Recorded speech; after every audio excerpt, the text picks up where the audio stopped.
4. Las condiciones del flujo. Hemos visto cómo describen las personas las características comunes de la experiencia óptima. Una sensación de que las propias habilidades son adecuadas para enfrentarse con los desafíos que se nos presentan.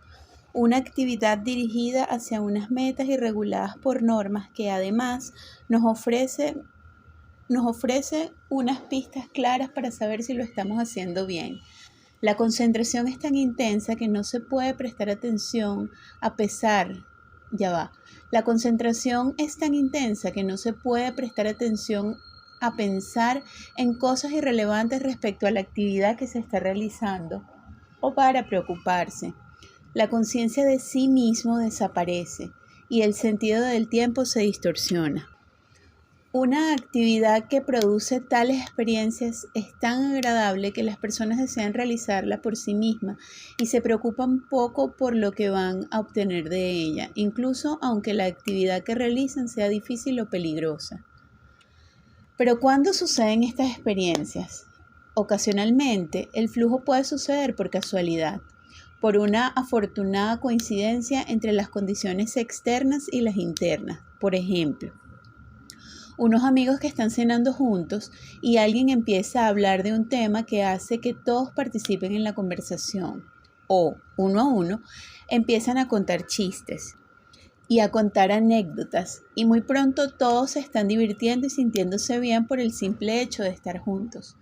Mientras que tales acontecimientos pueden suceder de forma espontánea, es mucho más probable que el flujo sea el resultado de una actividad estructurada o que suceda debido a la habilidad de la persona para producir flujo o por ambas razones.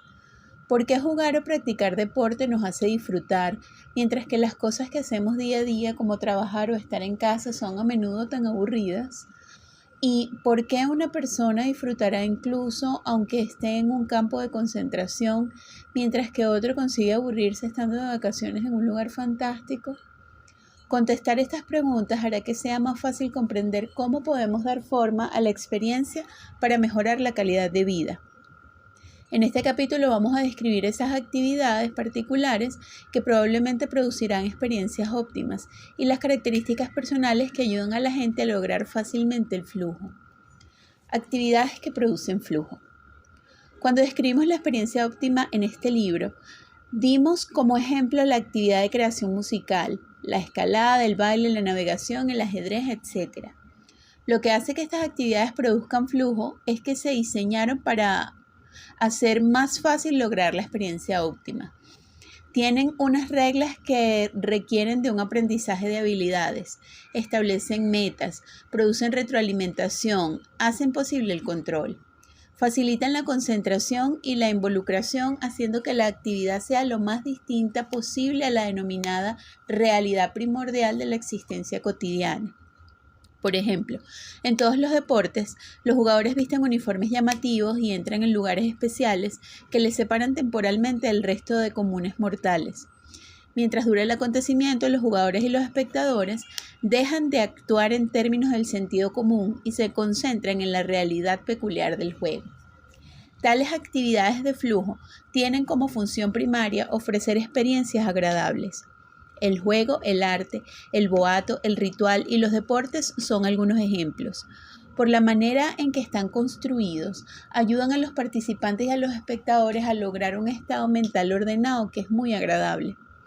Roger Caillois, creo que se pronuncia así, Caillois se escribe, Caillois, el antropólogo psicólogo francés, ha dividido los juegos del mundo, usando la palabra juego en su sentido más amplio para incluir en él todas las formas de actividad agradable, en cuanto a amplias clases, según la clase de experiencias que proporcionan. Agon incluye los juegos que tienen a la competición como su aspecto principal, tales como los acontecimientos deportivos y atléticos. Alea es la clase que incluye todos los juegos de azar, desde los dados al bingo. Inglix o vértigo es el nombre que da a las actividades que alteran la conciencia, amontonando percepciones ordinarias, tales como subirse en el tío vivo o tirarse en paracaídas. Y la mimesis o imitación es el grupo de actividades que se crean en que se crean realidades alternativas, tales como el baile, el teatro y las artes en general. Usando este esquema, puede decirse que los juegos ofrecen oportunidades para ir más allá de los límites de la experiencia ordinaria de 4 maneras diferentes. En los juegos agonísticos, el participante debe sacar lo máximo de sus habilidades para enfrentarse al desafío que le ofrecen las habilidades de sus adversarios. Las raíces de la palabra competición vienen del latín competire, que significa buscar juntos. Lo que cada persona busca es hacer efectivo su potencial, y esta tarea se realiza más fácilmente cuando los demás nos fuerzan a hacerlo lo mejor que podamos. Por supuesto, la competición mejora la experiencia únicamente mientras la atención está enfocada primariamente sobre la actividad en sí misma. Si las metas extrínsecas, tales como vencer al adversario, querer impresionar al auditorio o pretender un buen contrato como profesional, son lo que a uno le preocupa, entonces es probable que la competición se convierta en una distracción en lugar de ser un incentivo para enfocar la conciencia sobre lo que sucede. Los juegos de azar son agradables porque nos dan la ilusión de controlar el futuro inescrutable. Los indios de las praderas norteamericanas consultaban las costillas marcadas de búfalo para predecir el resultado de la próxima caza. Los chinos interpretaban el dibujo que formaban unos palos al caer. Ya va, me están llamando mis hijos, ya deben venir para acá. Sí, bueno, estaban en la catequesis y ya vienen para acá. Ajá, ¿dónde me quedo?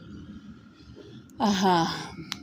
Los chinos interpretaban el dibujo que formaban unos palos al caer, y los Ashanti del este de África leían el futuro según la manera en que morían unos pollos sacrificados. La adivinación es un aspecto universal de la cultura, un intento de romper las limitaciones del presente y conseguir un vislumbre de lo que va a suceder. Los juegos de azar se basan en la misma necesidad. Las costillas de búfalo se convierten en dados.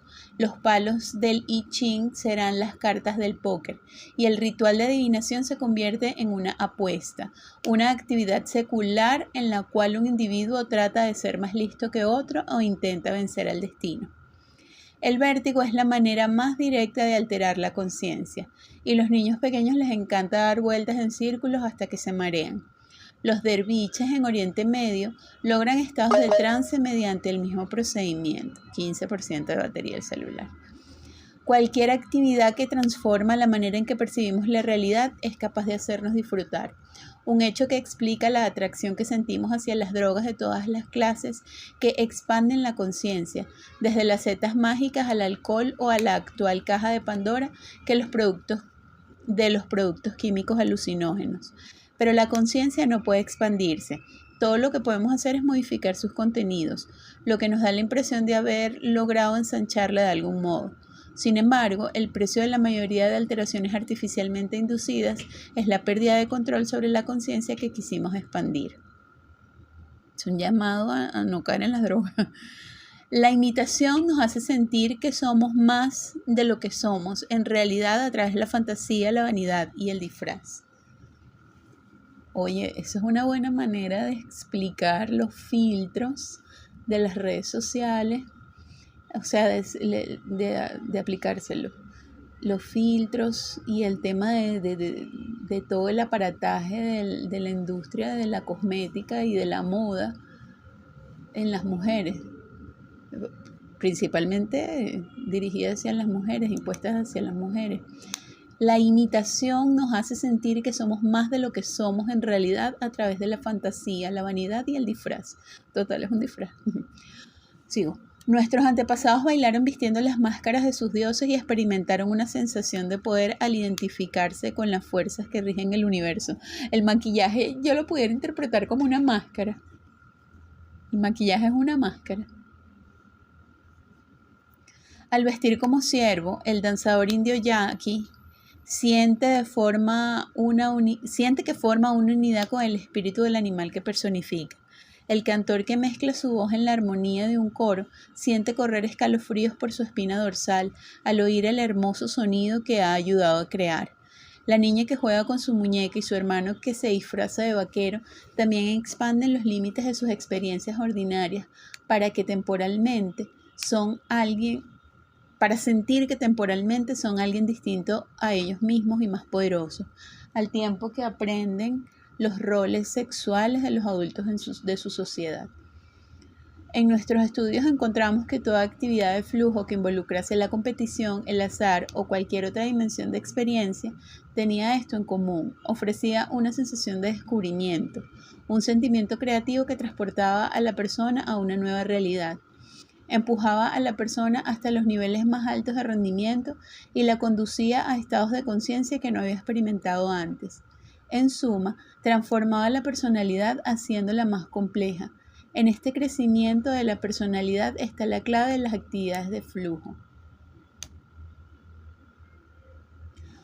Un simple diagrama podría ayudarnos a explicar por qué esto es así. Imaginemos que el gráfico a continuación representa una actividad específica, por ejemplo, el juego de tenis. Las dos dimensiones más importantes de la experiencia teóricamente son el desafío y las habilidades, y se representan sobre los dos ejes del diagrama.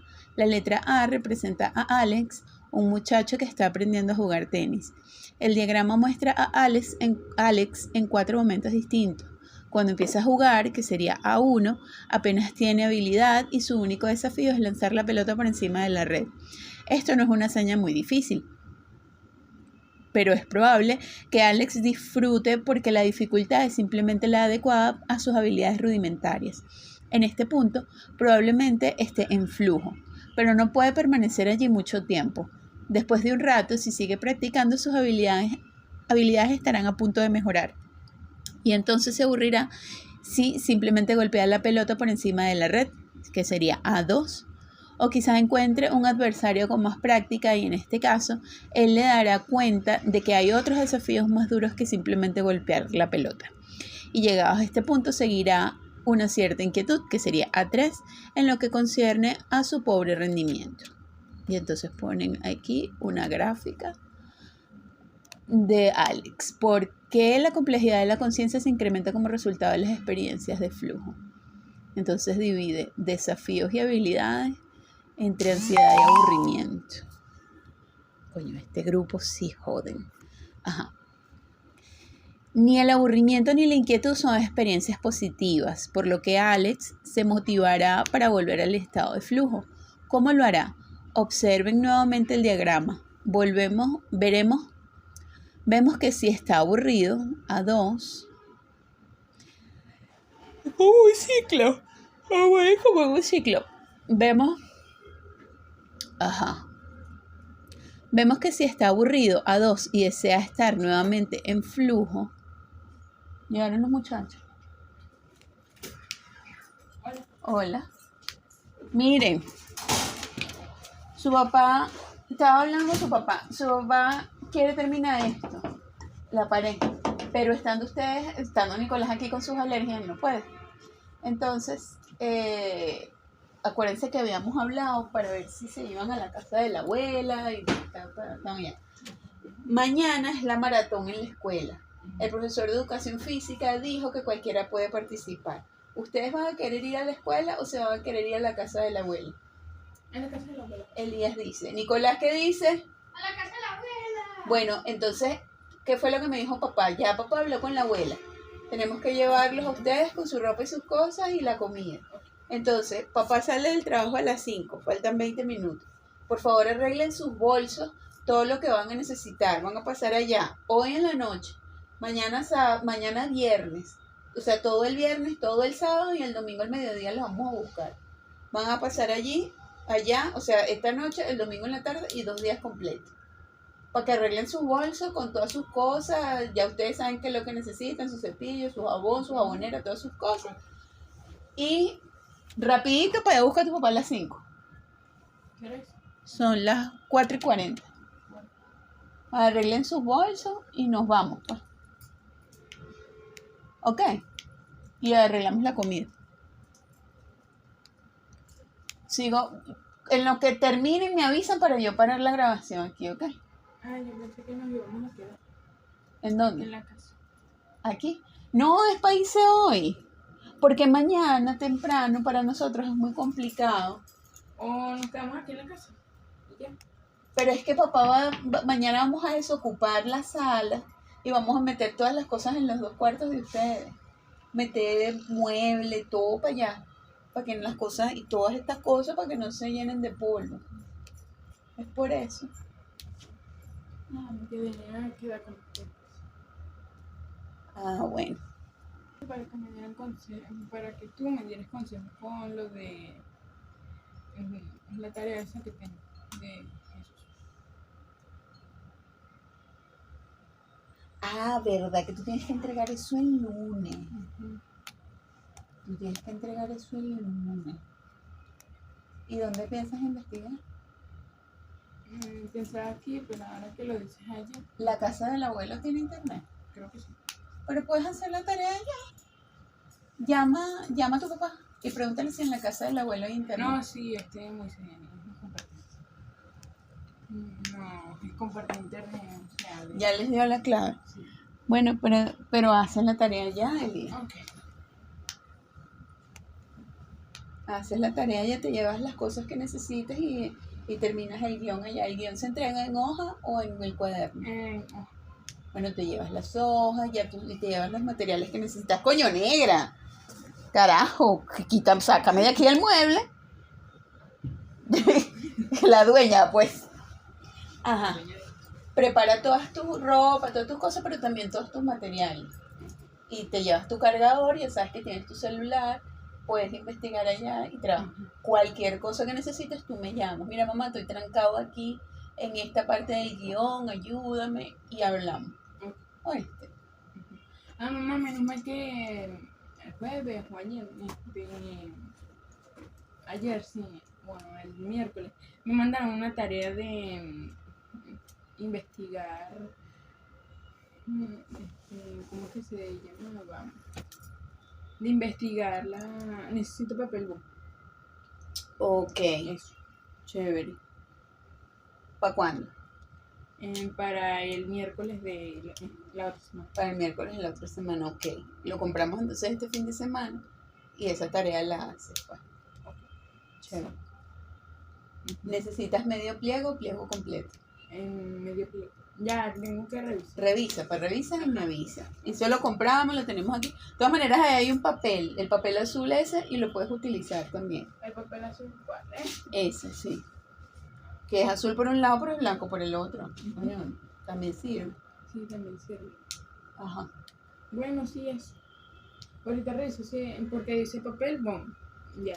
No dice medio pliego ni nada. Ah, bueno, pero si tienes alguna duda, pregúntale a tu madre. Pregúntale en el grupo, pregúntale a tus compañeros para aclarar eso. Ve si tenemos que comprar un pliego completo, si ese te sirve. Ok. Dale, Bueno. pues, vaya arreglando. 4:43, vaya arreglando. Nicolás, ve arreglando tus cosas, hijo, por favor. Ajá. Vuelvo otra vez. Ni el aburrimiento ni la inquietud son experiencias positivas. Por ello, Alex se motivará para volver al estado de flujo. El estado de flujo, que es como un canal, en el gráfico lo muestran como algo claro, como una línea clara. ¿Cómo lo hará? Observen nuevamente el diagrama. Vemos que si está aburrido a 2 y desea estar nuevamente en flujo, Alex tiene esencialmente una única elección: aumentar el desafío al que se enfrenta. También tiene una segunda elección, que es dejar de jugar tenis. En este caso, A desaparecería simplemente del diagrama. A1, proponerse una meta nueva y más difícil que se equipare a sus habilidades, por ejemplo, encontrar un adversario simplemente un poco más diestro que él. Alex estaría de vuelta a la situación de flujo A4. Si Alex está ansioso, que sería A3, la manera de volver al flujo requiere que aumente sus habilidades. Teóricamente, podría también reducir los desafíos a los que se enfrenta y así volvería al flujo donde estaba al comienzo, en A1. Pero en la práctica es difícil ignorar los desafíos una vez que uno es consciente de que existen. El diagrama muestra que tanto A1 como A4 representan situaciones donde Alex está en flujo. Aunque ambas sean igualmente agradables, los dos estados son bastante diferentes, puesto que A4 es una experiencia más compleja que A1. Y A4 es más compleja porque demanda al jugador mayores habilidades. Pero A4, aunque compleja y agradable, no representa una situación estable. Si Alex sigue jugando, o se aburrirá por las oportunidades que ya están a su nivel, o se sentirá ansioso y frustrado por su capacidad relativamente baja. Por ello, la motivación para disfrutar nuevamente le estimulará para regresar al canal de flujo, pero ahora a un nivel de complejidad aún más alto que A4. Este aspecto dinámico explica por qué las actividades de flujo conducen al crecimiento y al descubrimiento. Uno no puede disfrutar haciendo la misma cosa al mismo nivel durante mucho tiempo. Nos sentiremos o aburridos o frustrados y entonces el deseo de disfrutar nos estimulará nuevamente para que pongamos a prueba nuestras habilidades o para que descubramos nuevas oportunidades de usarlas. ¿Cierto? Eso es como cuando a un pintor se le agota ya un estilo, un tema, una forma de hacer las cosas, se reinventa, reinterpreta, cambia, crece, se evoluciona. Es totalmente cierto. Eso se ve mucho en las retrospectivas de los pintores, de los artistas plásticos en general. Se ve en la retrospectiva, tú ves cómo comenzó y cómo va cambiando y evolucionando el trabajo al final y las experimentaciones. Sin embargo, es importante no caer en la falacia mecanicista y esperar que simplemente cuando una persona se involucra objetivamente en una actividad de flujo, necesariamente obtendrá la experiencia apropiada. Es cierto, porque por lo menos Picasso comenzó en sus actividades de flujo a una continua evolución de su estilo y de todo lo que inventó, luego cayó en la cerámica y la cerámica de él no tuvo tanto efecto, no tuvo tanto éxito. No solo cuentan los verdaderos desafíos presentados por la situación, sino aquellos de los que la persona es consciente. No son las habilidades que realmente poseemos lo que determina cómo nos sentimos, sino las que nosotros pensamos que poseemos. Una persona puede responder al desafío de escalar una montaña y, sin embargo, permanecer indiferente ante la oportunidad de aprender a tocar una pieza musical. Otra persona puede saltar de alegría ante la oportunidad de aprender música e ignorar al mismo tiempo la montaña. Cuando nos sentimos en un momento determinado de una actividad de flujo, se halla fuertemente influido por las condiciones objetivas, pero la conciencia todavía es libre de seguir su propia evaluación del caso. Las reglas de los juegos se diseñan para dirigir la energía psíquica de un modo que sea agradable, pero si lo son o no depende finalmente de nosotros. Un atleta profesional podría estar jugando al fútbol sin estar presentes los elementos de flujo. Él podría estar aburrido, autoconsciente, más preocupado por la cantidad que consta en su contrato que en el juego. Y lo opuesto es aún más probable, que una persona disfrute profundamente con unas actividades que están destinadas a otros propósitos. Actividades como trabajar o cuidar de sus hijos le proporcionan más flujo a mucha gente que jugar a un juego o pintar un cuadro, porque estos individuos han aprendido a percibir unas oportunidades en tales tareas mundanas que los otros no ven. Bueno, yo disfruto muchísimo de cuidar a mis chamos. Durante el transcurso de la evolución, valga el ejemplo, durante el transcurso de la evolución humana, cada cultura ha desarrollado actividades diseñadas primariamente para mejorar la calidad de la experiencia. Incluso las sociedades menos avanzadas tecnológicamente tienen alguna forma de arte, de música, de baile o de juegos variados que practican niños y adultos. Hay nativos en Nueva Guinea que pasan más tiempo en la selva buscando las plumas de colores que usan para la decoración de sus bailes rituales que en buscar alimento. Y este juego y el Me equivoqué, era cartulina. Una cartulina. Bueno, entonces tenemos que comprar una cartulina. Chévere. Gracias, mamá. Ok. Y este no es de ninguna manera un ejemplo poco frecuente. El arte, el juego y el ritual probablemente faltan 10 para las 5. Si tú quieres. Sí, porque probablemente en la casa de tu abuela no haya agua. Báñense los dos, Nico, báñate. Y este no es de ninguna manera un ejemplo poco frecuente. El arte, el juego y el ritual probablemente ocupan más tiempo y energía en la mayoría de las culturas. Ay, me perdí. El arte, el juego y el ritual probablemente ocupan más tiempo y energía en la mayoría de las culturas que el trabajo. Ahí le falta una coma. Estas actividades también pueden servir para otros propósitos, pero el hecho de que proporcionen disfrute es la razón principal de su supervivencia. Los humanos empezaron a decorar cuevas hace por lo menos 30.000 años. Estas pinturas seguramente tuvieron una importancia religiosa y práctica. Sin embargo, es probable que la razón principal de la existencia del arte fuese la misma en el Paleolítico que la razón que existe hoy. Es decir, porque resulta una fuente de flujo para el pintor y para el espectador. De hecho, flujo y religión se conectan íntimamente de las épocas más lejanas. Muchas de las experiencias óptimas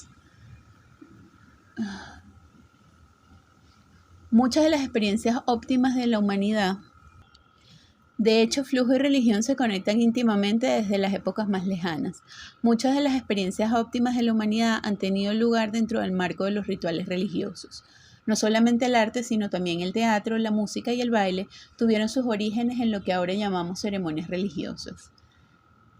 Esto es, las actividades cuyo propósito era conectar a la gente con los poderes y entidades sobrenaturales. ¿Quién está ahí? ¿Y Nico qué hace? Ok. Lo mismo sucede con los juegos. Uno de los juegos de pelota más antiguos, una especie de baloncesto jugado por los mayas, era parte de sus celebraciones religiosas, e igual sucedía con los Juegos Olímpicos originales. Esta conexión no es sorprendente, porque lo que llamamos religión es realmente el más viejo y ambicioso intento de crear orden en la conciencia. Por lo tanto, tiene sentido que los rituales religiosos fuesen una fuente de disfrute. En los tiempos modernos, el arte, el juego y la vida en general han perdido sus anhelos sobrenaturales. El orden cósmico que en el pasado ayudó a interpretar y dar significado a la historia humana se ha descompuesto en fragmentos inconexos. Ahora son muchas las ideologías que compiten para ofrecernos la mejor explicación de la manera en que nos comportamos. La ley de la oferta y la demanda, la mano invisible, regulan el libre mercado para rendir cuentas de nuestras elecciones económicas racionales. La ley de la lucha de clases que subyace en el materialismo histórico trata de explicar nuestras acciones políticas irracionales. La competición genética en la que se basa la sociobiología explicaría por qué ayudamos a ciertas personas y exterminamos a otras. No extermino a nadie. Serán los psicópatas que terminan. La ley del conductismo sirve para explicar cómo aprendemos gracias a la repetición de actos agradables, incluso aun cuando no seamos conscientes de ello. Estas son algunas de las modernas religiones que se hallan en las ciencias sociales. Ninguna de ellas, con la excepción parcial del materialismo histórico que es en sí mismo un credo, goza de un gran apoyo popular. Y ninguna ha inspirado las visiones estéticas o los rituales agradables que los modelos anteriores de orden cósmico habían proporcionado.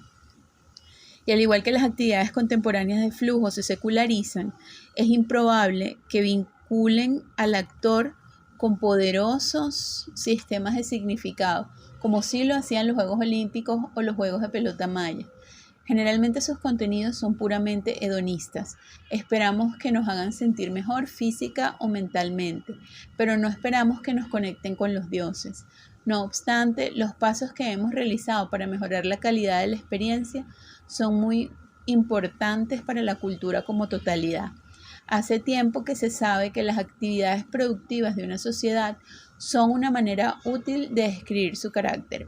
Así, hablamos de sociedades cazadoras-recolectoras, ganaderas, agrícolas y tecnológicas, pero puesto que las actividades de flujo son elegidas libremente y están más íntimamente relacionadas a las raíces de lo que es finalmente significativo, tal vez sean los indicadores más precisos de quiénes somos. Flujo y cultura. Un elemento importante en la experiencia estadounidense de la democracia ha sido que el logro de la felicidad sea una meta política consciente y desde luego una responsabilidad del gobierno. Aunque la Declaración de Independencia pudo haber sido el primer documento político oficial que pusiera por escrito esta meta explícitamente, probablemente también es cierto que ningún sistema social ha sobrevivido a menos que su gente tuviera alguna esperanza de que su gobierno iba a ayudarles a lograr la felicidad. Por supuesto, han existido muchas culturas represivas, cuyo pueblo estaba dispuesto a tolerar dictadores que les hacían sumamente infelices. Pero si los esclavos que construyeron las pirámides rara vez se sublevaron, fue porque trabajar como esclavos para el despótico faraón, comparado con las alternativas que tenían, les ofrecía un futuro más esperanzador. Desde hace unas cuantas generaciones, los científicos sociales se sienten muy poco predispuestos a pronunciar juicios de valor sobre las culturas. Cualquier comparación que no sea estrictamente objetiva corre el riesgo de ser tachada de injusta. Es de mala educación decir que la práctica, la creencia o la institución de la cultura propia está en cualquier sentido por encima de la de los demás. Esto es el relativismo cultural. Los antropólogos adoptaron esta postura a principios de siglo como una reacción contra las suposiciones demasiado etnocéntricas de la era colonial victoriana, cuando las naciones industriales occidentales se consideraban el pináculo de la evolución y mejores en todos los aspectos que las culturas tecnológicamente menos desarrolladas. Sí, pero igualito el eurocentrismo es conocido y está desperdigado como civilizado. Esta confianza ingenua en nuestra supremacía procede de un lejano pasado. Todavía podríamos discutir la actitud de un joven árabe que hace chocar un camión de explosivos contra una embajada con él mismo dentro, pero no nos podemos sentir moralmente superiores o condenar su creencia de que en el paraíso hay lugares especiales reservados para los guerreros que se autosacrifican en la batalla. Hemos tenido que aceptar que nuestra moralidad no tiene valor fuera de nuestra propia cultura. Según este nuevo dogma, es inadmisible aplicar un conjunto de valores para evaluar otros valores, y puesto que toda evaluación entre culturas involucra necesariamente por lo menos un conjunto de valores extraño a una de las culturas evaluadas, la misma posibilidad de la comparación se descarta. Sin embargo, si pensamos que el deseo de lograr experiencias óptimas es la meta principal de todo ser humano, las dificultades de interpretación surgidas por el relativismo cultural serán menores. Cada sistema social puede evaluar entonces desde el punto de vista de cuánta entropía psíquica ocasiona, midiendo ese desorden no con referencia a un orden ideal en un sistema de creencias, sino respecto a las metas de los miembros de esa misma sociedad. Un punto de partida sería decir que una sociedad es mejor que otra si un número mayor de sus gentes tienen acceso a experiencias que están conformes con sus metas. Un segundo criterio especificaría que estas experiencias deberían conducir al crecimiento de la personalidad a nivel individual, permitiendo a tanta gente como fuese posible desarrollar habilidades cada vez más complejas. Parece claro que las culturas difieren entre sí desde el punto de vista del grado del logro de la felicidad que permiten. La calidad de vida en algunas sociedades en ciertos periodos históricos es claramente mejor que en otros. Hacia finales del siglo XVIII, el inglés medio vivió probablemente mucho peor de cómo había vivido anteriormente y de cómo viviría unos cientos de años más tarde. La evidencia sugiere que la revolución industrial no solamente acortó la esperanza de vida de los miembros de varias generaciones, sino que también hizo que sus vidas fuesen más miserables y embrutecidas. Es difícil imaginar que los tejedores que se consumían en las hilanderas satánicas a los 5 años de edad y trabajaban 70 horas a la semana o hasta que se morían de agotamiento, pudieran sentir que consiguieron lo que querían en la vida, sin tener en cuenta los valores y las creencias que tenían en común. Otro ejemplo, la cultura de los isleños Dobo, tal y como la describió el antropólogo Reo Fortune, fomentó el constante temor a la hechicería, la desconfianza entre los parientes más cercanos y el comportamiento vengativo. Simplemente salir a hacer sus necesidades era un problema grave, porque significaba salir e ir al bosque, donde todos temían ser atacados por la magia cuando estuviesen a solas entre los árboles.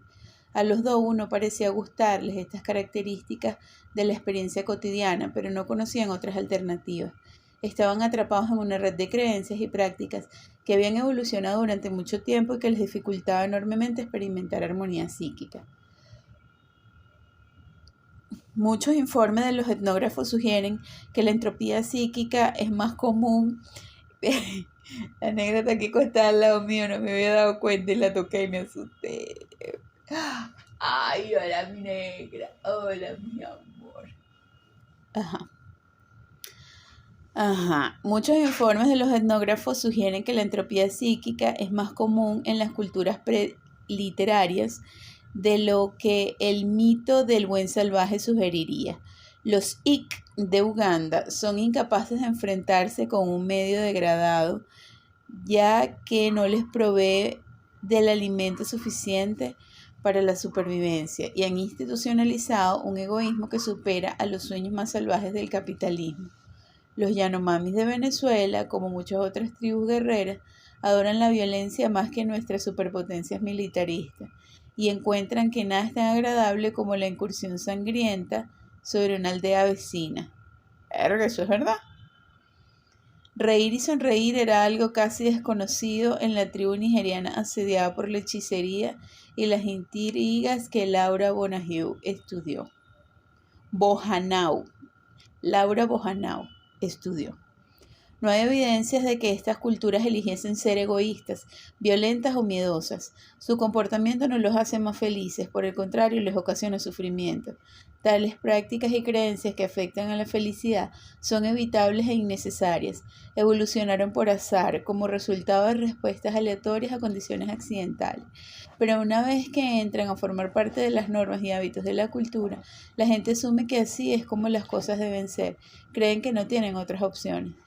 Afortunadamente, también existen muchos ejemplos de cultura que por suerte o por previsión han logrado crear un contexto en que la experiencia de flujo es relativamente fácil de conseguir.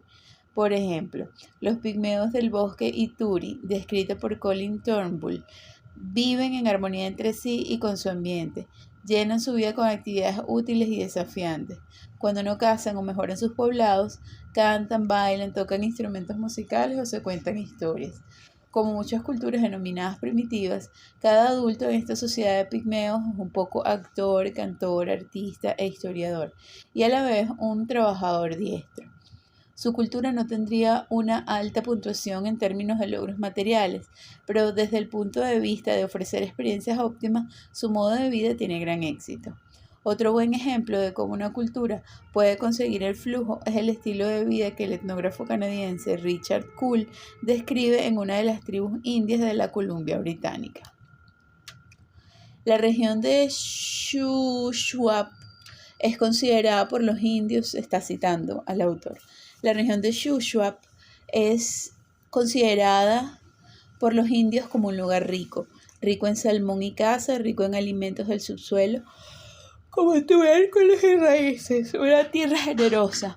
En esta región, la gente puede vivir en aldeas permanentes y explotar el entorno para conseguir los recursos que necesitan. Los indios han elaborado ciertas tecnologías para usar de forma efectiva los recursos del ambiente y perciben sus vidas como algo bueno y pleno. Pero los mayores dijeron que en cierta época el mundo llegaría a ser demasiado predecible y el desafío desaparecería de sus vidas. Sin el desafío, la vida no tendría significado. Por ello, los mayores, con su sabiduría, decidieron que la aldea debería trasladarse de lugar cada 25 o 30 años. La población se trasladaría a una zona distinta del Shuswap, se instalaría allí y así encontraría nuevos desafíos. Habrían nuevas áreas donde abundarían las raíces comestibles. Así, la vida recobraría su significado y valdría la pena seguir viviendo. Todos se sentirían rejuvenecer y más sanos. Además, ello también permitiría que se recuperasen los recursos agotados en una zona después de años de cosecha. Un paralelo interesante es el gran santuario de Ise, al sur de Kioto, en Japón. El santuario de Ise se construyó hace 1500 años sobre un campo adyacente a otro campo. Cada 20 años el templo se echa abajo y se reconstruye en el campo de al lado. En 1973 había sido reconstruido por 60ª vez. Durante el siglo XIV los conflictos entre emperadores interrumpieron temporalmente la práctica. La estrategia adoptada por el Shuswap y por los monjes de Ise parece ser la misma con la que han soñado varios estadistas. Por ejemplo, tanto Thomas Jefferson como Mao Zedong creyeron que cada generación necesitaba hacer su propia revolución para que sus miembros permaneciesen activamente involucrados en el sistema político que regía sus vidas. En realidad, pocas culturas han logrado un ajuste tan bueno entre las necesidades psicológicas de su gente y las opciones a su alcance. La mayoría se quedan cortas, bien porque convierten la supervivencia en una tarea demasiado difícil, bien porque se encierran en modelos rígidos que sofocan las oportunidades de actuar de cada nueva generación. Las culturas son construcciones defensivas sobre el caos, diseñadas para reducir el impacto de la aleatoriedad sobre las experiencias. Son respuestas adaptativas, al igual que las plumas de los pájaros o la piel de los mamíferos. Las culturas prescriben normas, proporcionan metas, construyen creencias que nos ayudan a abordar los desafíos de la existencia. Al hacer esto, deben descartar muchas metas y creencias alternativas, y por ello limitan las posibilidades.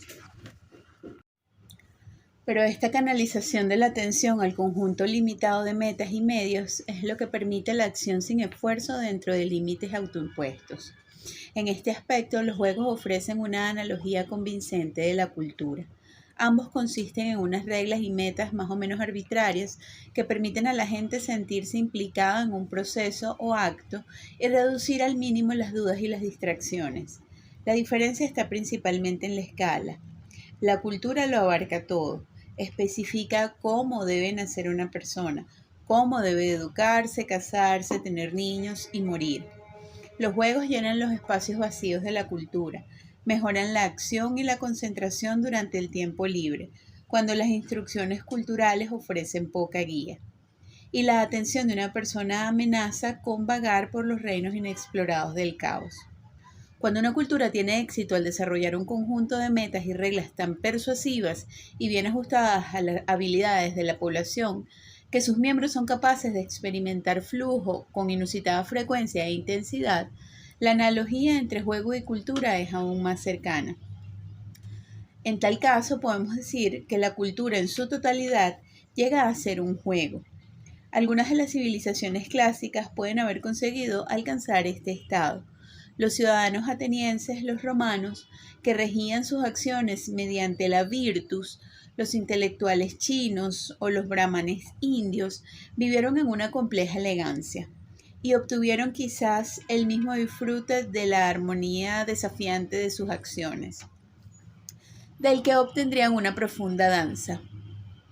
La polis ateniense, la ley romana, la burocracia de inspiración divina de China o el orden espiritual de todo lo abarca de la India, y el orden espiritual que todo lo abarca en la India, son los ejemplos duraderos de cómo una cultura puede provocar flujo, al menos para aquellos que tienen la suerte de estar entre las clases dirigentes.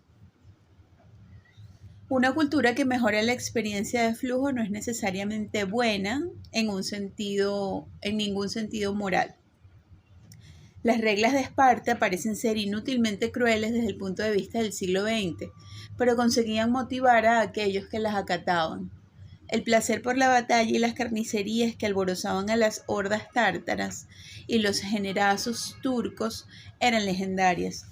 Seguramente es cierto que el régimen y la ideología fascista nazi ofrecieron a grandes sectores de la población europea, confusa por el choque económico y cultural del decenio de 1920, un atractivo plan de juego. Ofreció unas metas simples, una retroalimentación clara y permitió una involucración renovada con la vida que muchos encontraron que era un desagravio a sus frustraciones e inquietudes anteriores. Similarmente, aunque el flujo es un poderoso motivador, no garantiza la virtud de quienes lo experimentan. En las mismas condiciones, una cultura que proporciona flujo podría verse como mejor que otra que no lo hace. Pero cuando un grupo de gente abraza metas y normas que mejorarán su disfrute en la vida, hay siempre la posibilidad de que esto suceda a costa de otra persona.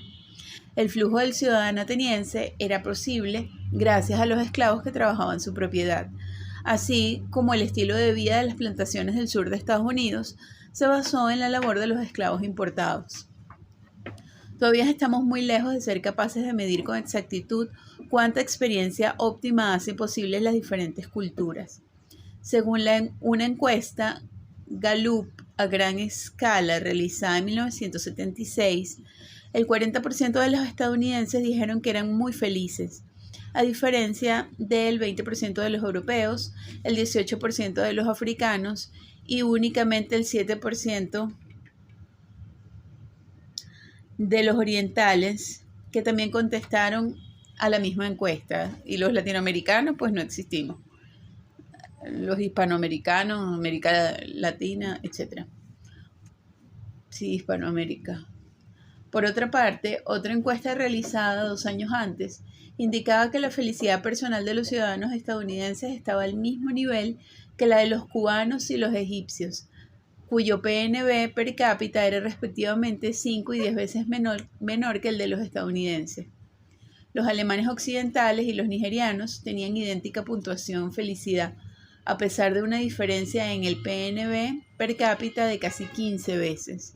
Estas discrepancias únicamente muestran que nuestros instrumentos para medir la experiencia óptima son todavía muy primitivos.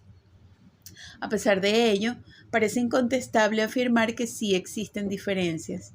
A pesar de los resultados ambiguos, todas las encuestas a gran escala coinciden en que los ciudadanos de las naciones más opulentas, con mejores niveles de educación y dirigidas por los gobiernos más estables, tienen niveles más altos de felicidad y satisfacción con la vida.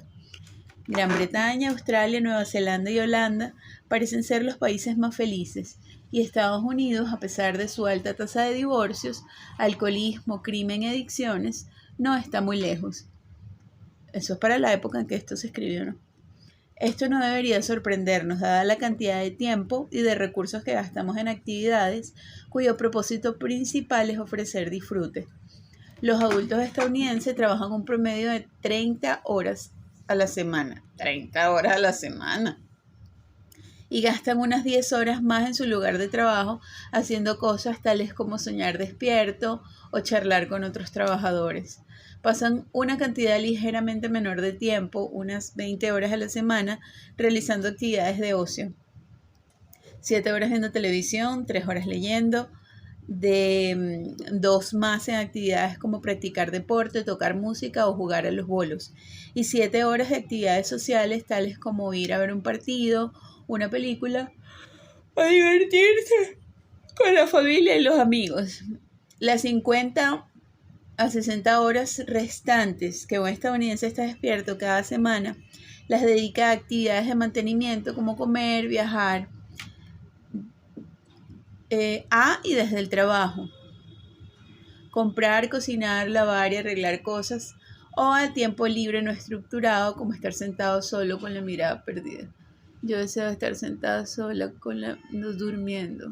Sí, tengo mucho sueño ahorita. Tengo sueño. No sé, tengo como una baja de azúcar o subida de azúcar, no sé. Tengo mucho sueño, es que comí torta, almorcé tarde.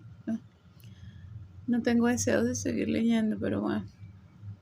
Aunque el estadounidense medio tenga muchos ratos libres y un amplio acceso a las actividades de ocio, frecuentemente no experimenta flujo como resultado. La potencialidad no implica realidad y la cantidad no se traduce en calidad. Por ejemplo, ver la televisión, que es la actividad de ocio más frecuente hoy en los Estados Unidos. Ay, me perdí.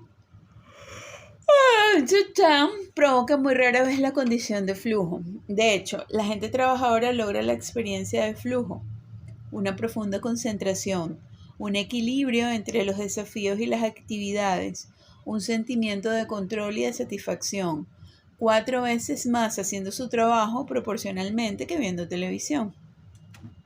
Una de las paradojas más icónicas de nuestro tiempo es esta gran posibilidad de tener de tiempo de ocio que de algún modo fracasa en traducirse en disfrute. Si nos comparamos con las personas que vivieron solo hace unas generaciones, tenemos oportunidades mucho mayores de disfrutar de un buen rato, aunque no hay indicios de que realmente disfrutemos de la vida más que nuestros antepasados. Tener oportunidades no es suficiente. También necesitamos de las habilidades para utilizarlas. Necesitamos saber cómo controlar la conciencia, una habilidad que la mayoría de la gente no ha aprendido a cultivar. Estamos rodeados por una inaudita gama de artefactos recreativos y de posibilidades de ocio, pero la mayoría de nosotros nos sentimos aburridos y vagamente frustrados. Y eso que tú en ese momento no conociste lo que es el scroll de las redes sociales. Este hecho nos conduce a la segunda condición que afecta si una experiencia óptima sucederá o no, la capacidad de un individuo de reestructurar la conciencia para hacer posible el flujo. Alguna gente disfruta esté donde esté, mientras que otros se aburren incluso teniendo enfrente el panorama más cautivador. Además de considerar las condiciones externas o la estructura de las actividades de flujo, necesitamos tener en cuenta las condiciones internas que posibilitan el flujo. La personalidad autotélica. No es fácil transformar la experiencia ordinaria en flujo, pero casi todos podemos mejorar nuestras capacidades de hacerlo. Mientras en el resto de este libro seguiremos explorando el fenómeno de la experiencia óptima, lo que a su vez debería ayudar al lector a llegar a familiarizarse con ella, nosotros consideraremos ahora otro punto. Si toda la gente tiene la misma potencialidad para controlar la conciencia, y si no es así, ¿qué distingue a aquellos que lo hacen fácilmente de los que no? Algunos individuos podrían ser por constitución incapaces de experimentar flujo. Los psiquiatras informan que de los esquizofrénicos Los psiquiatras informan de que los esquizofrénicos sufren de anedonia, que literalmente significa carencia de placer. Este síntoma parece estar relacionado con el exceso de estímulos. Es decir, que los esquizofrénicos están condenados a percibir todos los estímulos intrascendentes, a procesar toda la información, tanto si les gusta como si no. La tragedia del esquizofrénico es la incapacidad de mantener las cosas dentro o fuera de conciencia. Así lo describen vivamente algunos pacientes. Ahora, las cosas simplemente me suceden y no tengo ningún control sobre ellas. A veces incluso no puedo controlar lo que pienso. O bien, las cosas vienen demasiado a prisa, no logro dominarlas y me pierdo. Quiero ocuparme de todo a la vez y como resultado no me sucede realmente nada. No debería sorprendernos que al ser incapaces de concentrarse, al asistir indiscriminadamente a todo, los pacientes que sufren esta enfermedad acaban por ser incapaces de disfrutar de sí mismos. Pero, ¿qué ocasiona en primer lugar el exceso de estímulo? Parte de la respuesta probablemente tiene que ver con la genética. Algunas personas simplemente por su temperamento son menos capaces de concentrar su energía psíquica que otros. Entre los niños en edad escolar, una gran variedad de incapacidades para el aprendizaje se han reclasificado bajo el título de desórdenes de la atención, porque lo que tienen en común es la falta de control sobre la atención. Aunque los desórdenes de la atención probablemente dependan de los desequilibrios químicos en el cerebro, también es muy probable que la calidad de la experiencia durante la niñez exacerbe o alivie su curso. Desde nuestro punto de vista, es importante que nos demos cuenta de que los desórdenes de la atención no solamente interfieren en el aprendizaje, sino que descartan también la posibilidad de experimentar flujo. Cuando una persona no puede controlar la energía psíquica, ciertamente no es posible que aprenda ni disfrute. Un obstáculo menos drástico para experimentar flujo es el exceso temor. Estoy durmiéndome. El excesivo temor al ridículo. Una persona que se preocupa constantemente. No. Los que fallan al experimentar, estoy escribiendo, al experimentar flujo. Personas con desórdenes psiquiátricos como esquizofrenia. ¿Qué pasó? Ay, chamo. Tengo como un virus en la computadora. Ajá. ¿Y qué pasa con Reverón? Reverón que tenía esquizofrenia.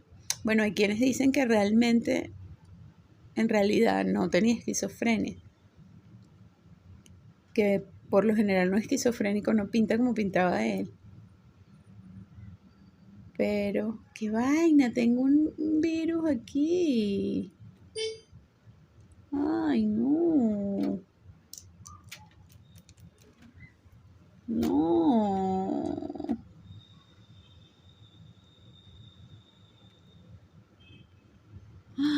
Ay, se me instaló un virus aquí. No.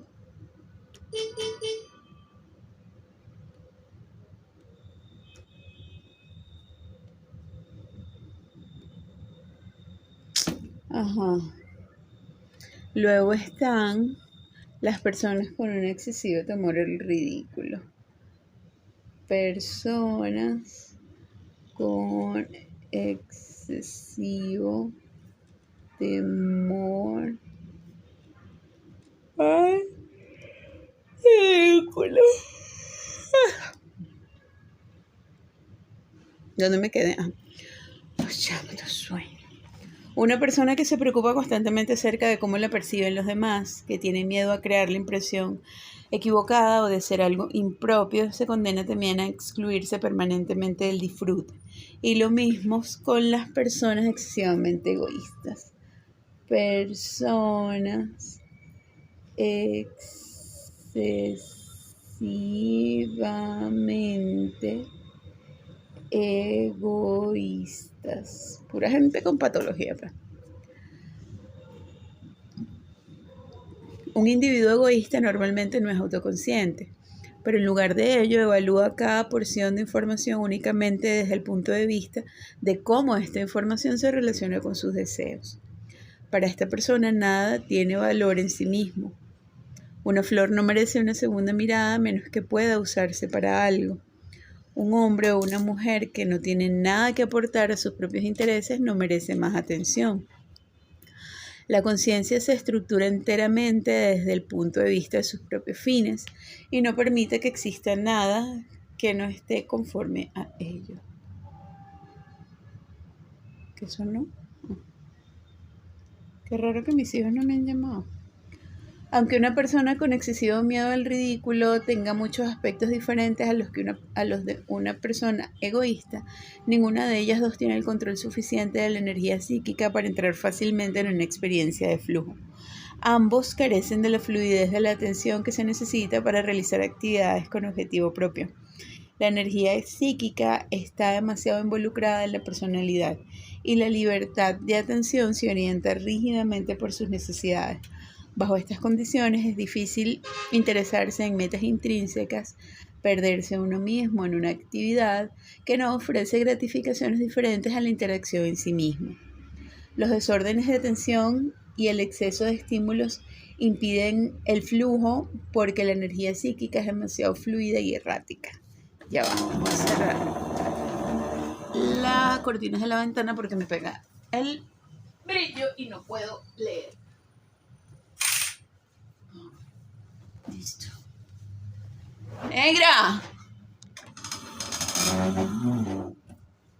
Dame amor. Hola, mi amor. Ven, acuéstate aquí conmigo. Ven. Ay, qué linda, mi amor. Ven. Ajá. La persona que tiene excesivo miedo al ridículo y la persona centrada en sí misma lo impiden por la razón opuesta. La atención es demasiado rígida y encorsetada. Ninguno de los extremos permite que una persona controle la atención. Quienes operan en estos extremos no pueden disfrutar de sí mismos. Se lo pasan mal aprendiendo y le restan oportunidades al crecimiento de la personalidad. Paradójicamente, una personalidad egoísta no llega a ser más compleja porque toda la energía psíquica a su disposición se invierte en alcanzar sus actuales metas, en vez de aprender otras nuevas. ¿Qué pasó, mi amor? Hola, amor. Amor precioso. Los impedimentos para fluir, estudiados hasta aquí, están dentro de la misma individualidad, pero contra el disfrute también hay muchos obstáculos ambientales poderosos. Entonces, estos son los de la individualidad. De la individualidad. Entonces ahora vamos a hablar de los ambientales. Coño, qué vaina este virus que se le instaló a la computadora ahora, chicos. De la individualidad. Porque hay algo descargándose aquí en Telegram. Ay, no. Su vuelta un 8. En origen, entonces vamos a hablar de los obstáculos ambientales que son poderosos. En origen, algunos de ellos son naturales, otros son sociales. Por ejemplo, uno esperaría que la gente que vive en condiciones increíblemente duras en las regiones árticas o en el desierto del Kalahari tenga pocas oportunidades de disfrutar de sus vidas, pero las condiciones naturales, incluso las más severas, son capaces de eliminar enteramente el flujo. No son capaces de eliminar enteramente el flujo. Los esquimales en sus tierras lóbregas e inhóspitas aprendieron a cantar, a bailar, a bromear, a tallar hermosos objetos y crearon una elaborada mitología que da orden y sentido a sus experiencias. Ya va. Esos son mis hijos. ¡Ay! Ya vengo.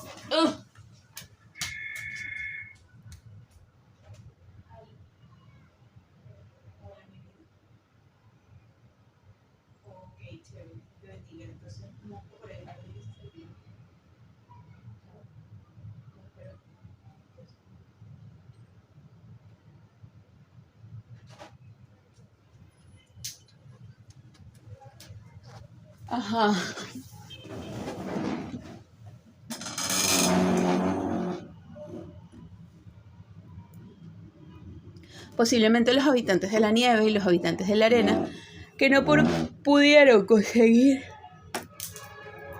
el disfrute de sus vidas se rindieron y se murieron. Ay, pobrecito. Pero el hecho de que algunos sobrevivieran muestra que la naturaleza por sí sola no impide que suceda el flujo. Las condiciones sociales que inhiben el flujo podrían ser más difíciles de superar.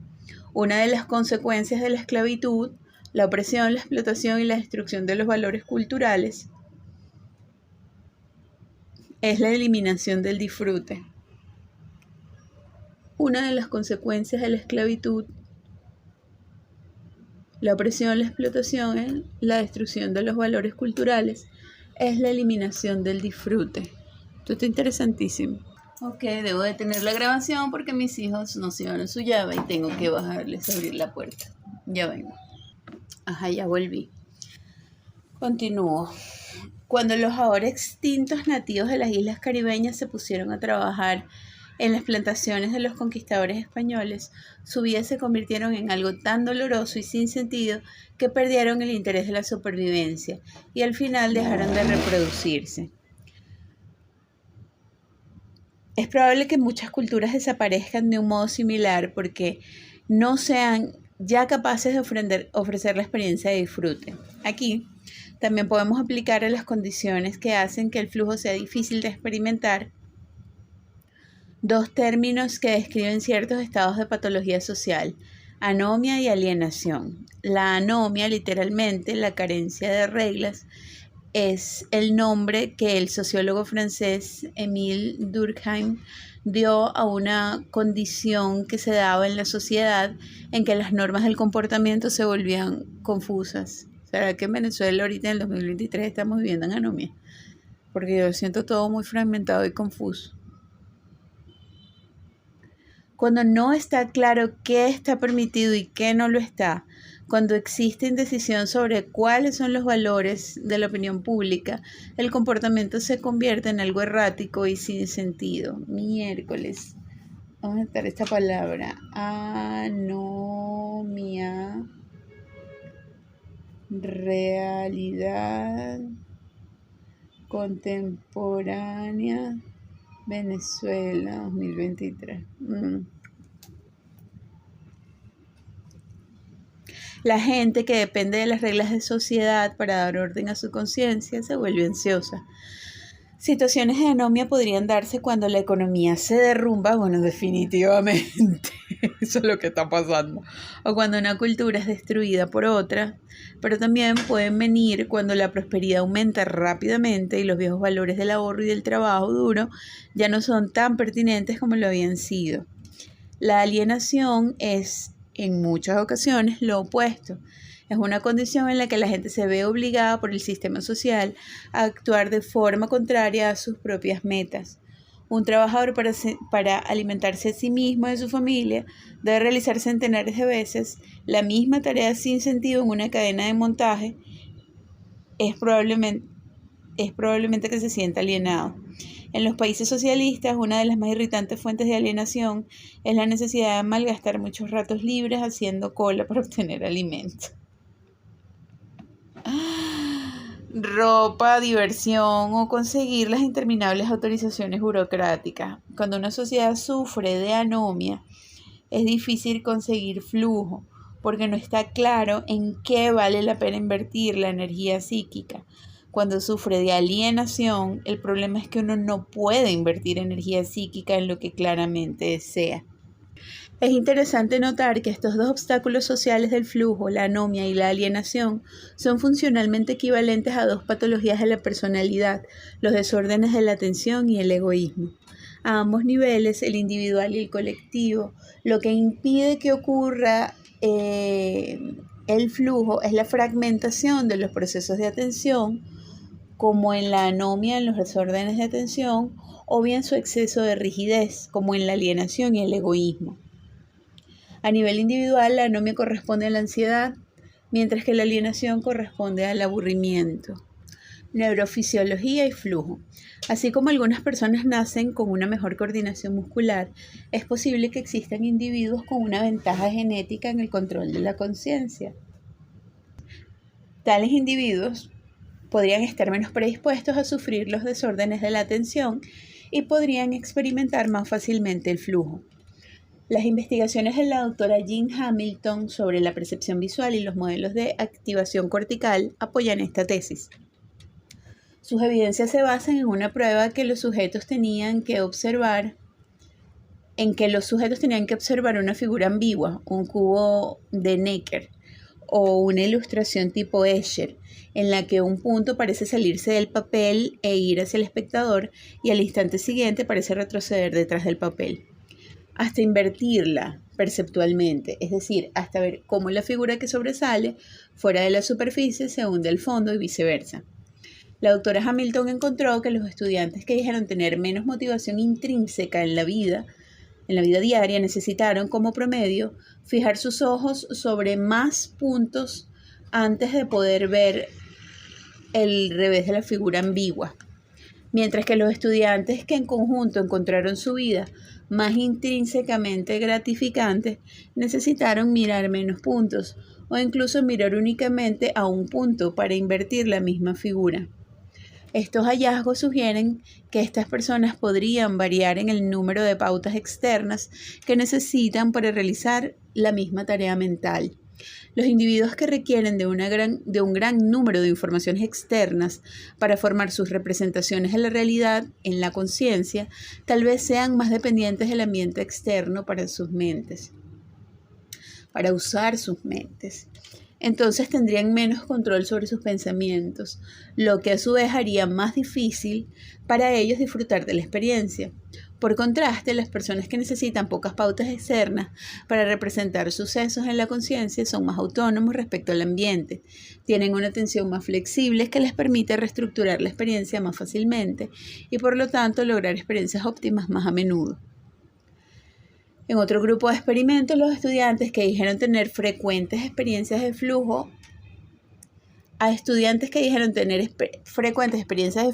y a otros que no, se les pidió que prestaran atención a unos destellos. ¿Dónde está mi pulsera? Bueno, mi pulsera. Allá. Ajá. Me distraje yo. Se les pidió que prestaran atención a unos destellos de luz o a unos tonos de sonido de un laboratorio. Mientras los sujetos estaban ocupados en una tarea de atención, se midió su activación cortical con respecto a los estímulos y se realizó un promedio separado de las condiciones visual y auditivas. A esto se le denomina los potenciales evocados. Los hallazgos de la doctora Hamilton mostraron que los sujetos que habían dicho que rara vez habían experimentado flujo se comportaron como se esperaba. Cuando respondían a los estímulos de destellos, su activación se elevó significativamente por encima de su nivel básico. Pero los resultados de los sujetos que sentían flujo frecuentemente fueron muy sorprendentes. La activación disminuía cuando se concentraban. En vez de requerir más esfuerzo, la inversión de atención realmente parecía disminuir el esfuerzo mental. Otra medición distinta del comportamiento de atención confirmó que este grupo también era el más preciso en una tarea que requería mantener la atención durante un cierto tiempo. Parece ser que la explicación más probable de este hallazgo inesperado es que el grupo que dice sentir más flujo es capaz de reducir la actividad mental en todos los canales de información, excepto el que está implicado en concentrarse en los estímulos de destello. Esto a su vez sugiere que esas personas aptas para disfrutar de sí mismas en una variedad de situaciones tienen la capacidad de discriminar los estímulos y enfocarse solo en el que ellos deciden que es el que importa en ese momento. Mientras que prestar atención ordinariamente implica una tarea adicional de procesamiento de la información que eleva el nivel básico de esfuerzo, para la gente que ha aprendido a controlar la atención enfocando la conciencia es relativamente fácil, porque pueden apartar de su mente todos los procesos mentales excepto el pertinente. Esta flexibilidad de atención que contrasta tan fuertemente con el inútil exceso de estímulos del esquizofrénico puede ser la base neurológica de la personalidad autotélica. Sin embargo, la evidencia neurológica no prueba que algunos individuos hayan heredado una ventaja genética en el control de la atención y por lo tanto experimenten flujo. Los hallazgos podrían explicarse más bien en términos de aprendizaje que de herencia. La asociación entre la capacidad para concentrarse y el flujo está clara. Se necesita más investigación para comprobar cuál ocasiona cuál. Los efectos de la familia sobre la personalidad autotélica.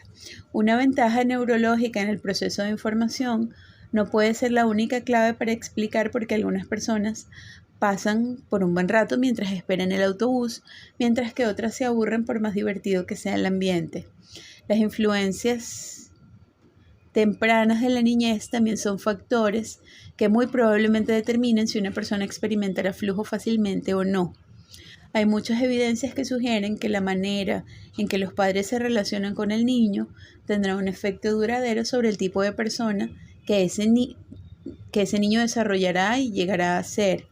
Por ejemplo, en uno de los estudios llevados a cabo por la Universidad de Chicago, Kevin Razonde observó que los adolescentes que tenían ciertos tipos de relación con sus padres eran significativamente más felices, estaban más satisfechos y se sentían más seguros en la mayoría de las situaciones de la vida que sus compañeros que no tenían esta relación.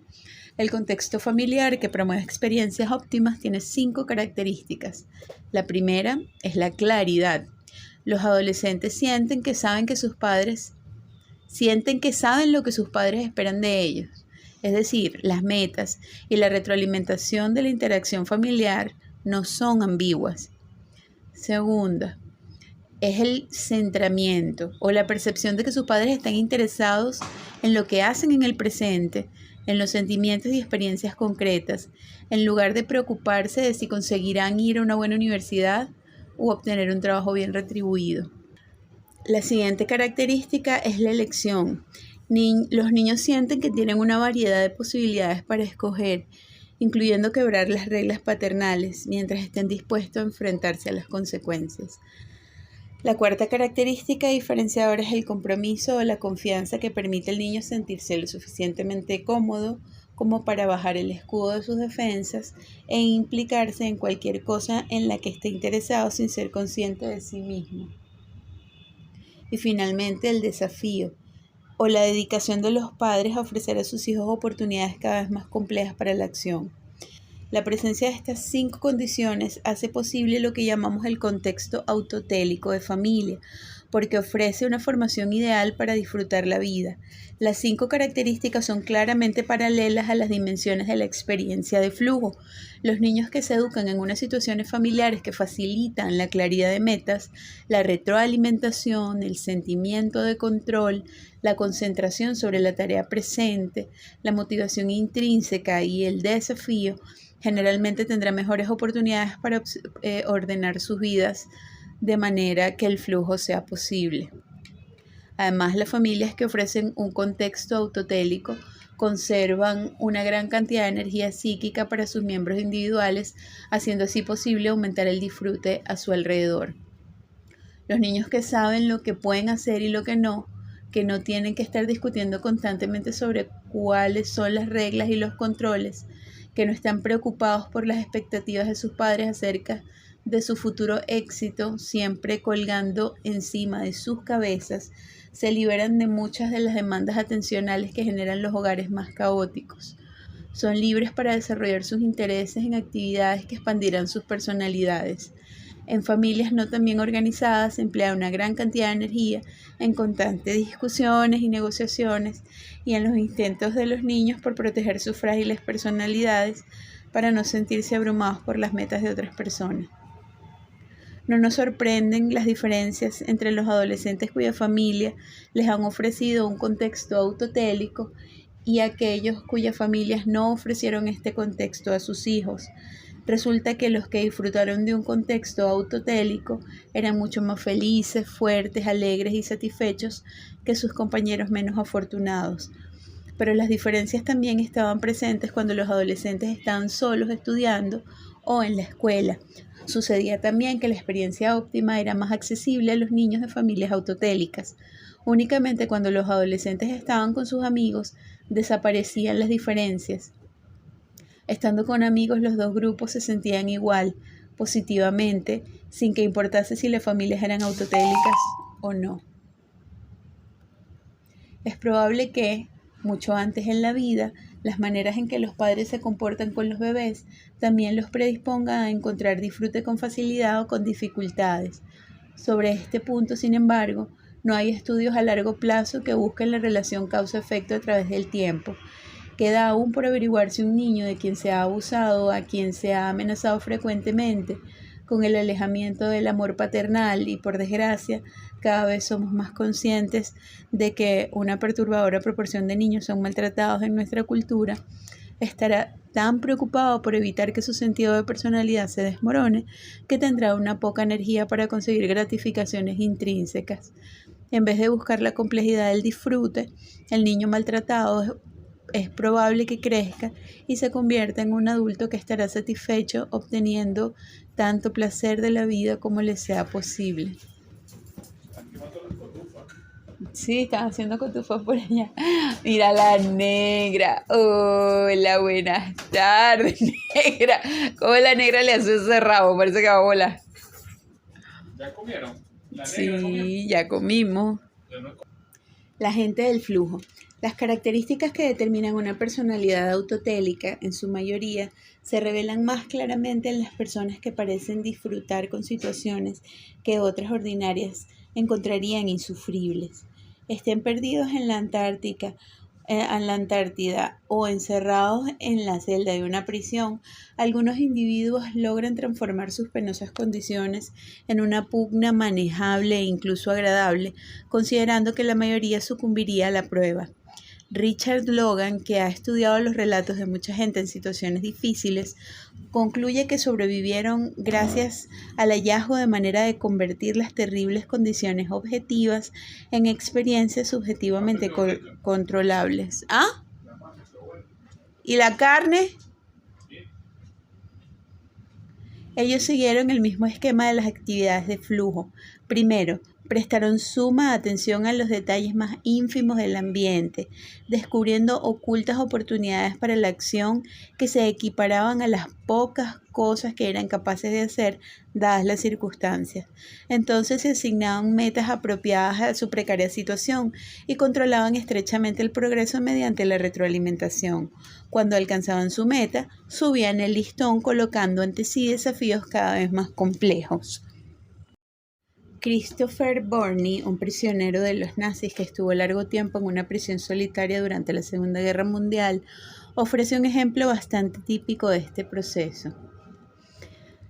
Cita: si el alcance de la experiencia se reduce repentinamente y se nos deja solo con un poco de alimento para el pensamiento o el sentimiento, podemos tomar los pocos objetos que se nos ofrecen y preguntarnos un catálogo entero de preguntas frecuentemente absurdas sobre ellos. ¿Funciona? ¿Cómo lo hicieron? ¿Y de qué material? Y paralelamente, ¿cuándo y dónde yo vi algo así? ¿Y a qué otra cosa me recuerda? Así ponemos en marcha un tren maravilloso de flujo y asociaciones en nuestras mentes, cuya longitud y complejidad pronto oscurece su humilde punto de partida. Mi lecho, por ejemplo, podía medirse y clasificarse como una cama del ejército o una cama de escuela. Luego examiné el lecho, que era demasiado simple para intrigarme durante largo tiempo. Sentí las mantas, amé su calidez, examiné la mecánica precisa de la ventana, la incomodidad del servicio, calculé la longitud, la anchura, la orientación y la elevación de la celda. Ya, fin de la cita. Esencialmente, los supervivientes de cualquier encierro en solitario, desde diplomáticos capturados por terroristas a señoras de edad encarceladas por los comunistas chinos, utilizan el mismo ingenio en encontrar las oportunidades mentales para la acción y para ponerse metas. Eva Seisel, la diseñadora de cerámica que fue encerrada en la prisión de Lubyanka en Moscú durante un año por la policía de Stalin, conservó su cordura imaginándose cómo fabricaría un sostén con los materiales que tenía a su alcance, jugando mentalmente al ajedrez contra sí misma, conversando imaginariamente en francés, haciendo gimnasia y memorizando poemas que compuso. Alexander Solzhenitsyn describe cómo uno de sus compañeros presos de la cárcel de Lefortovo dibujó el mapa del mundo sobre el suelo de la celda y se imaginó viajando a través de Asia y Europa hacia América, recorriendo unos cuantos kilómetros cada día. El mismo juego fue descubierto independientemente por muchos presos. Por ejemplo, Albert Speer, el arquitecto favorito de Hitler, se mantuvo durante meses en la prisión de Spandau, imaginando el viaje a pie desde Berlín a Jerusalén. Y su imaginación le ofreció todos los sucesos y todo lo que veía a lo largo del camino. Un conocido que trabajó en el Departamento de Inteligencia de la Fuerza Aérea de los Estados Unidos cuenta la historia de un piloto encarcelado en Vietnam del Norte desde hacía muchos años y que perdió 35 kilos y su salud en un campamento en la selva. Cuando fue liberado, una de las primeras cosas que pidió fue jugar un partido de golf y para el asombro de sus compañeros oficiales jugó un partido soberbio, a pesar de su mala condición física. A sus preguntas contestó que todos los días que duró el encierro, él se imaginaba jugando 18 hoyos. Cuidadosamente elegía sus palos y las maneras de jugar y sistemáticamente variaba el recorrido. Esta disciplina no solamente le ayudó a conservar su cordura, sino que aparentemente también conservó sus habilidades físicas. Tolas Tibor, un poeta que estuvo varios años en prisión durante la época más represiva del régimen comunista húngaro, cuenta que en la cárcel de Visegrad, donde estaban encarcelados centenares de intelectuales, los internos se entretuvieron durante más de un año creando un concurso de traducción de poesía. Primero tuvieron que decidir qué poema traducir. Tardaron meses en pasar las nominaciones de celda a celda y varios meses más pasándose ingeniosos mensajes secretos antes de hacer el recuento de votos. Finalmente se acordó que el poema de Walt Whitman, Oh Capitán, mi capitán, fuese el poema a traducir al húngaro. En parte, era uno que la mayoría de los presos podían recordar de memoria. En parte porque era uno de los que la mayoría podía recordar de memoria en inglés original. Tuve que parar la grabación porque tuve que hacer la cena. Bueno, son las 9:20 de la noche, voy a seguir leyendo. Finalmente se acordó que el poema de Walt Whitman, Oh Capitán, mi capitán, fuese el poema a traducir al húngaro, en parte porque era uno que la mayoría de los presos podían recordar de memoria en inglés original. Entonces empezó el trabajo en serio. Todos se afanaron en hacer su propia versión del poema. Ninguno tenía papel ni disponía de útiles de escritura. Tolas esparcía una capa de jabón sobre las suelas de sus zapatos y escribía las palabras con un mondadientes. Cuando aprendía de memoria una línea, cubría su zapato con una nueva capa de jabón, mientras que iba escribiendo los diversos párrafos. El traductor los memorizaba y los pasaba a la próxima celda. Después de un tiempo, docenas de versiones del poema circulaban por la cárcel y cada una era evaluada y votada por todos los internos. Después de decidir qué traducción de Whitman era la mejor, los presos decidieron empezar de nuevo con un poema de Schiller. Cuando la adversidad amenaza con paralizarnos, necesitamos reafirmar el control encontrando una nueva dirección hacia donde invertir la energía psíquica, una dirección que esté fuera del alcance de las fuerzas externas. Cuando todas las aspiraciones se hallan frustradas, la persona todavía busca una meta significativa alrededor para dar orden a su personalidad. Entonces, aunque esa persona objetivamente sea un esclavo, subjetivamente es libre. Solzhenitsyn describe muy bien cómo incluso la situación más degradante puede transformarse en una experiencia de flujo. A veces, cuando estaba en una columna de desalentados presos, entre gritos de los guardas con ametralladoras, sentía tal rapidez de ritmos e imágenes que parecía que estaba flotando. En tales momentos me sentía libre y feliz. Algunos presos trataron de escapar lanzándose al alambre de púas. Para mí no había ningún alambre de púas. El recuento de presos seguía sin cambio, pero yo realmente estaba lejos. Volaba a mucha distancia. Los presos no realizan estas estrategias solamente para retener el control de su propia conciencia.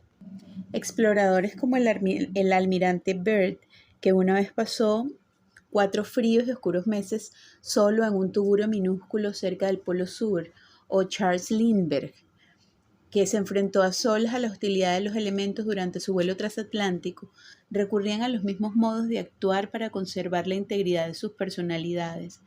Pero, ¿qué hace que algunas personas sean capaces de lograr este control interno, mientras que la mayoría de los demás son vencidos por las privaciones externas?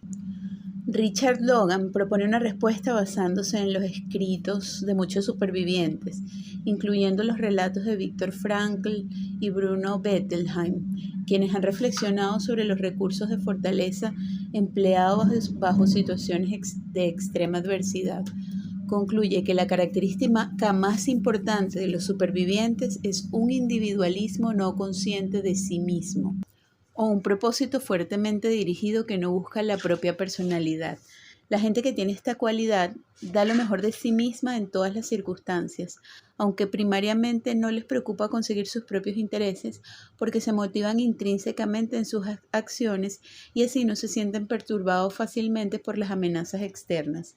Con la suficiente energía psíquica libre para observar y analizar objetivamente su alrededor, tienen mejores oportunidades de descubrir nuevos desafíos para la acción. Si tuviéramos que considerar un único elemento clave de la personalidad autotélica, este podría serlo. Los individuos narcisistas que están principalmente, caramba, ese vecino mío le encanta hacerle bulla a la moto a esta hora, 9:30 de la noche. Si tuviéramos que considerar un único elemento clave de la personalidad autotélica, este podría ser: los individuos narcisistas que están principalmente ocupados protegiendo su personalidad se desintegran cuando las condiciones... Se va a ir. Gente tan fastidiosa. Vuelvo yo. Los individuos narcisistas que están principalmente ocupados protegiendo su personalidad se desintegran cuando las condiciones externas se vuelven amenazadoras. El pánico les impide hacer lo que deben hacer, así que dirigen su atención hacia el interior, esforzándose en restaurar el orden de la conciencia. Y no les queda suficiente energía para negociar con la realidad externa. Sin interés en el mundo externo, sin desear relacionarse activamente con él, una persona se aísla en sí misma. Bertrand Russell, uno de los más grandes filósofos de nuestro siglo, describe cómo logró la felicidad personal. Gradualmente aprendí a ser indiferente a mi yo y mis deficiencias. Centré mi atención cada vez más sobre los objetos externos, el estado del mundo, las diversas ramas del conocimiento, los individuos hacia quienes sentía afecto. No puede haber mejor descripción breve de cómo construir para uno mismo una personalidad autotélica. En parte, tal personalidad es un regalo de la herencia biológica y la educación durante la niñez. Algunas personas nacen con una dotación neurológica más enfocada y sensible, o tienen la fortuna de haber contado con unos padres que han promovido la individualidad no autoconsciente. Pero es una capacidad que es posible cultivar, una habilidad que uno puede perfeccionar mediante el entrenamiento, hola mi amor, y la disciplina. Ahora es el momento de explorar las maneras en que puede hacerse.